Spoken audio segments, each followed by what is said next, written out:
Thank you, Madam Chair. This amendment is simple. It simply prohibits taxpayer funds from being used to pay for elective abortions for federal employees. Iowans and American taxpayers shouldn't be forced to pay for elective abortions, and specifically to force them to pay for bureaucrats' abortions is beyond too far.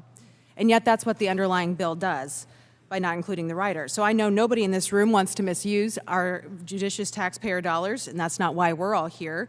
We are here to carefully exercise the power of the purse. And for decades, that meant including the Smith Amendment, ensuring that our taxpayer dollars did not go toward elective abortions, including those for federal employees on the Federal Employee Health Benefits Program.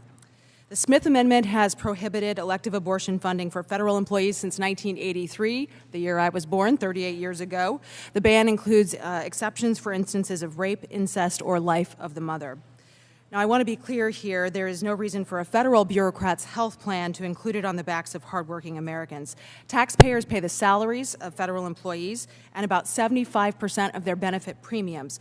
So that means taxpayers are supporting approximately 8 million bureaucrats' health benefits right now. The majority of those taxpayers do not want their hard-earned paychecks and tax dollars funding bureaucrats' elective abortions. In 1980, before the Smith Amendment was enacted, FEHB plans, paid for by the taxpayers, funded about 17,000 abortions per year for federal employees. That cost about $9 million at the time.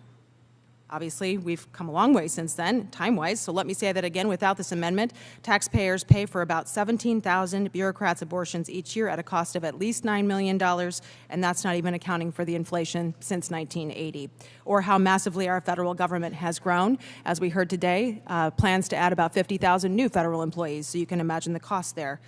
This is simple. It's in the interest of taxpayers to support this amendment.